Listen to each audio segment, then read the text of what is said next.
Est-ce que toi aussi, quand tu as reçu ton premier salaire, tu l'as complètement claqué en quelques semaines? Ça a été mon cas. À l'âge de 16 ans, j'ai travaillé avec mon père en menuiserie. Ça a été assez difficile et éprouvant physiquement. Donc j'ai rapidement reconnu la valeur de l'argent et comment faire attention à son argent.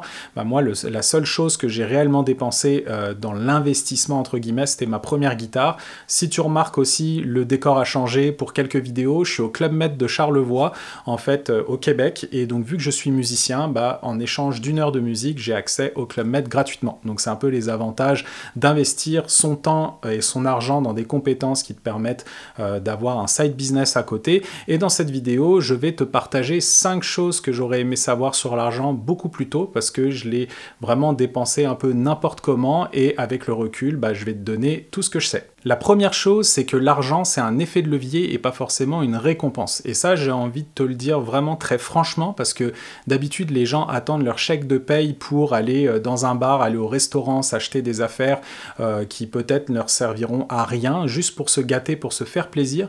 Mais moi, maintenant, l'argent, avec l'expérience et comme effet de levier, le fait de l'investir, c'est que je m'achète du temps plus tard et je pourrais me gâter beaucoup plus tard sur des choses qui sont beaucoup plus importantes pour moi. Donc, par exemple, la liberté.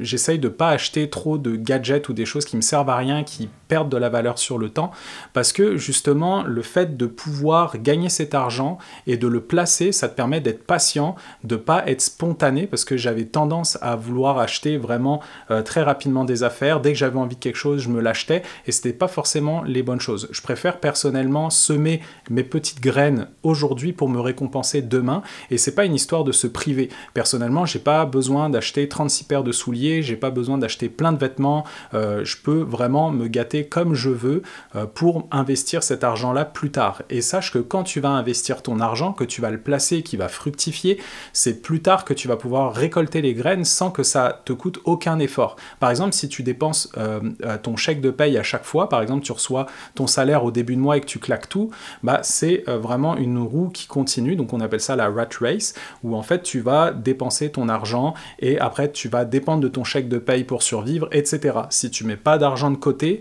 sache que tu vas vivre sous stress tout le temps, parce que si tu as un imprévu financier, ça peut être de la santé, du matériel, tu vas vraiment avoir des problèmes financiers, tu vas devoir t'endetter pour faire face à ces imprévus. Donc moi personnellement, je préfère récolter mes choses beaucoup plus tard, comme ça, ça va croître sur le long terme et je le vois déjà dans mes investissements.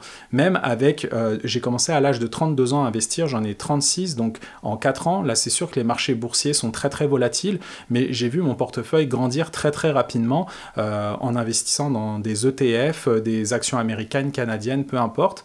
Et sache que quand tu vas faire ça, tu vas prendre plus, tu vas plus te rendre compte en fait que l'argent travaille pour toi et pas l'inverse. Et c'est là qu'en fait tu vas avoir tout le plaisir de récolter les graines quand tu auras des profits, par exemple, quand tu vas faire 15, 20, 30, 40, 50% de rendement sur le long terme sur des actions, à force de mettre, au lieu de tout décaisser, tu vas juste retirer les profits. Donc c'est comme si tu n'avais pas réellement gagné cet argent-là à la sueur de ton front. Et moi, je te conseille vivement de faire ça, d'utiliser ton argent comme effet de levier pour investir cet argent et en avoir plus, plutôt que de te récompenser à l'instant T. La deuxième chose, c'est qu'épargner, ce n'est pas s'empêcher de vivre. Et ça, je le vois au quotidien. Il y a des gens autour de moi qui me disent « Anthony, pourquoi tu profites pas en fait de ton argent pour vraiment te faire plaisir ?» Mais il y a des choses en fait que je n'ai plus envie de faire. Par exemple, aller au restaurant pour rien et payer trop cher, parce que quand on vit au Canada, ou c'est pareil en France, c'est que tu vas payer ton menu qui est pas forcément très bon, que tu pourrais faire chez toi, que tu vas rajouter 15% de taxes et puis ensuite 15% de pourboire, donc ça revient à 30% de plus sur ta facture. Donc moi personnellement, si je peux éviter ce genre de montant et faire mes repas à la maison, c'est beaucoup mieux, parce que quand je suis au travail, je fais mes plats, parce que je sais qu'au fur et à mesure, j'économise sur le long terme, et je préfère dépenser mon argent intelligemment. Je dis pas que les personnes qui vont au restaurant dépensent de manière non intelligente leur argent, mais moi je préfère mettre les priorités à la bonne place, parce que c'est sûr que quand les personnes prennent leur retraite plus tôt, il y a des gens qui vont dire oui, toi tu as de la chance, tu as réussi à faire ça. Non, ça a été des sacrifices en fait contrôlés, donc moi je me prive pas, je me mets pas le couteau sous la gorge pour épargner le plus possible, encore une fois, mais pour moi je vais aller chercher les priorités, des choses qui correspondent à ma valeur, comment je peux avoir plus de revenus pour pouvoir l'épargner, pour pouvoir subvenir aux besoins de mon fils, pour son éducation, etc., je préfère investir sur le long terme. Et même, par exemple, s'il devait m'arriver quelque chose de tragique, donc si je meurs, l'argent que j'aurai, ça va être transféré, ça va être légué directement à mon enfant et à ma conjointe. Donc, c'est pas quelque chose que je vais aller claquer, parce que je connais des personnes qui dépensent sans compter, malheureusement,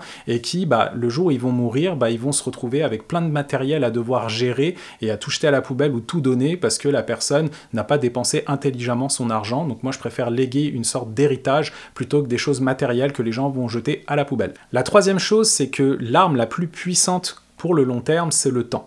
Donc c'est là tout l'avantage d'être patient dans les investissements.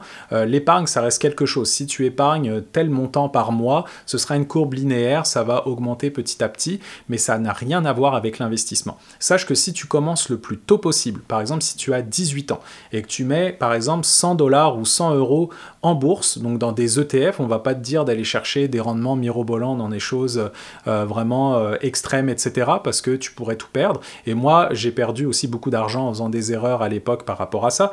Mais si tu commences tôt, par exemple, à 100 $ ou 100 € par mois, quand tu es jeune, et en plus tu n'as pas de responsabilité, ce sera beaucoup plus simple, sache que tu auras pas besoin de mettre beaucoup plus d'argent, contrairement à quelqu'un qui a 35 ans et qui commence à investir. Lui, ça va lui prendre au moins 500 $ pour arriver au même résultat que toi avec 100 $ par mois. Donc imagine que plus tu vas commencer tôt, plus ça va être 1 $ de mettre de l'argent de côté et d'investir ton argent, plutôt que moi qui ai commencé par exemple à 32 ans, qui en fait ça me demande beaucoup plus d'argent pour arriver vraiment au résultat que je cherche à avoir, d'être indépendant financièrement. J'en suis encore très loin du compte, mais avec la tonne de choses que j'ai pu lire, que j'ai pu voir, que j'ai pu expérimenter même en 4 ans d'investissement, sache que le temps c'est le plus important. Et en plus ça rime. Et sache que même en 4 ans, ce que j'ai pu voir au niveau de mes progrès, au niveau de mes investissements, j'imagine même pas dans 10, 15, 20 ans. Par exemple, je vais peut-être prendre quelques milliers de dollars par an en investissant une certaine somme à l'âge de 32 ans, mais par exemple, quand j'aurai 50 ans, ça va être des dizaines et peut-être des centaines de milliers de dollars que je vais faire par année sans faire plus d'efforts. Donc si tu es patient et que tu investis de manière régulière et disciplinée, crois-moi, ça va faire une réelle différence sur le long terme pour ton patrimoine. La quatrième chose, c'est que tu vas te tirer une balle dans le pied si tu ne comprends rien à tes dépenses. Si tu regardes pas ce que tu dépenses, et en général, la plupart des gens autour de moi ne font pas attention à ça, les gens se disent je profite de la vie et je regarde à la fin du mois ce qui me reste. Malheureusement, c'est pas comme ça qu'il faut faire. Si tu veux plus être discipliné, essaye de voir l'inverse. Par exemple, quand tu vas recevoir ton salaire, c'est là que tu vas automatiser tes paiements, que tu vas te mettre un pourcentage de côté en te faisant un budget. Donc là, tu vas regarder tes dépenses et tu vas te dire, ok, 50% ça va être mes dépenses essentielles, 30% les loisirs, 20% l'épargne et le remboursement de dette. Donc si tu fais ça à l'envers, dès que tu as ton salaire, par exemple, tu vas te mettre directement 20% de côté. Donc si tu gagnes 1000 €, bref, on va arrondir comme ça, 1000 $ ou 1000 €, tu vas te mettre 200 $ ou 200 € de côté. Donc ça, c'est pour tes épargnes et tes investissements. Donc ça, au moins, tu es tranquille avec ça et tu pourras te faire plaisir avec 30% et avoir tes dépenses essentielles avec 50%.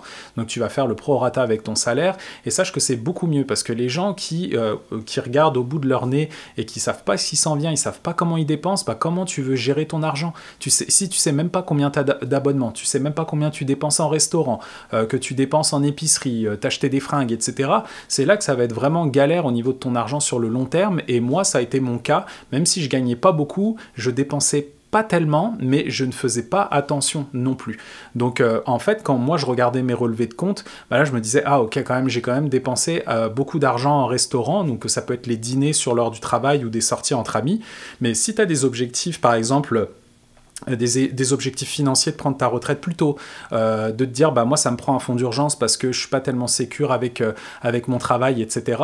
Sache que ça va être important de développer cette discipline le plus tôt possible dès que tu commences à gagner ton premier salaire, parce qu'après ça va être automatique et quand tu vas voir ton argent grandir, c'est là que tu vas te dire ok, je vois que mon argent grandit, je vais pas casser ma stratégie, je vais essayer d'aller le plus loin possible et après quand ton salaire va augmenter, essaye de rester en fait pareil, essaye de pas dépenser plus sauf si si tu as des responsabilités. Par exemple, maintenant j'ai une famille, bah, c'est sûr que ça me coûte beaucoup plus cher que quand j'étais célibataire. Donc si tu regardes ça comme ça, que tu regardes, tu te fais un plan de dépenses, c'est pas très compliqué, ça fait pas peur. Tu prends juste tes 3 relevés pendant 3 mois de dépenses et tu regardes en fait là où ton argent va et tu peux commencer à optimiser et te faire un mini budget et t'essayes de le faire. Et si tu n'y arrives pas, bah, tu ajustes en fait ton pourcentage juste pour te remettre sur pied et là tu vas faire la même chose plus tard avec un plus gros salaire. La 5e chose, c'est que l'argent, c'est pas sale, c'est neutre et tout dépend de ce que tu vas en faire sur le long terme. Donc je vais te dire un exemple très concret. Donc il y a des gens qui gagnent un gros salaire, mais sachant qu'ils ont un statut social super élevé, bah, ils vont devoir en fait montrer ce statut social. Donc par exemple, tu verras pas, et là je veux pas faire de connotation, tu vas pas voir, je sais pas, un avocat dans une vieille voiture par exemple, un agent immobilier avec des fringues toutes pourries. Non, c'est des gens qui vont s'habiller de manière beaucoup plus claire pour inspirer le respect, inspirer la confiance, et même à côté de ça, bah, ils vont avoir le statut social qui vont avec. Donc si ils vont par exemple au restaurant avec leurs amis, bah, souvent leurs amis vont être dans le même statut social, donc ils vont dépenser beaucoup plus, ils vont vouloir une plus grosse voiture, ils vont vouloir une maison, etc. Bref, 4 colonnes vraiment pour montrer en fait leur statut, montrer qu'ils ont réussi. Et sache que la personne qui gagne un salaire moyen mais qui sait très bien gérer son argent, et je te le dis, ça c'est quand même très difficile, mais j'en connais des personnes qui gagnent pas beaucoup d'argent, mais qui sont excellents en optimisation de budget et qui arrivent à mettre beaucoup d'argent de côté. Et sache que ça fait une grosse différence par rapport à la personne qui va gagner un salaire à 6 chiffres, mais qui aura autant de dépenses. Et là, pas plus tard que tout à l'heure, j'ai regardé une vidéo YouTube d'un YouTuber justement qui parlait d'un autre YouTuber à succès, mais je dirais pas son nom, mais c'est quelqu'un que j'apprécie quand même pour son contenu, qui avait je pense c'était 600 000 euros de chiffre d'affaires, et là tu te dis, bah waouh, c'est quelqu'un qui gagne beaucoup d'argent, mais la personne a tellement de dépenses que finalement il n'arrive pas à joindre les deux bouts, parce qu'il part en voyage et ça lui coûte 50 000 euros par année, parce qu'il a acheté un appartement, parce qu'il a acheté une maison de campagne, c'est des choses qui sur le long terme, ça va te mettre une balle dans le pied tout simplement. Donc si tu sais pas gérer ton argent, en général, que tu gagnes un gros salaire ou un petit salaire, bah, ça va pas marcher. Donc moi je préfère voir les personnes qui ont un plus petit salaire et qui sachent vraiment avoir du bagou, etc. Et encore une fois, il y a des gens qui vont me dire, bah moi j'ai un bon salaire et je regarde pas les prix parce que je m'en fous, parce que de toute façon il me reste de l'argent à la fin du mois. Bah tant mieux pour toi. Moi personnellement, même si je pense que j'ai un bon salaire, en plus de la musique, bah, je fais quand même attention à mes dépenses, parce que si je me laissais berner et j'essayais de voir un petit peu tout ce qui se passait autour en termes d'achat, bah là j'aurais pas beaucoup d'argent à mettre sur le long terme et à faire fructifier mon patrimoine, ce qui m'éloigne en fait de mon objectif d'indépendance financière, d'avoir cette liberté par exemple de pouvoir faire de la musique quand je veux, de pouvoir changer de travail même si je l'aime très bien, de me lancer à mon compte, lancer un business, faire du bénévolat, voyager, peu importe. Pour moi c'est vraiment de l'achat de liberté. Et pour ma part, j'essaye de m'imaginer de voir ça beaucoup plus loin. Quand mon enfant aura peut-être 10, 15 ans de plus, bah, d'être à la retraite à cet âge-là, même si je pense que ça se fera pas, mais on ne sait jamais, bah, de me dire que je pourrais passer encore plus de temps avec lui, bah, je trouverais ça génial, de pouvoir faire mes projets, de le voir beaucoup plus souvent. C'est sûr qu'on aimerait passer plus de temps avec ses enfants en bas âge, mais là, ça requiert vraiment une discipline d'enfer si tu commences beaucoup plus tôt. Donc j'espère que ces 5 choses t'ont éclairé. N'hésite pas à me dire en commentaire si tu as d'autres choses à me dire, ça pourrait me faire vraiment plaisir. J'aime vous lire et je te souhaite à très bientôt pour une prochaine vidéo.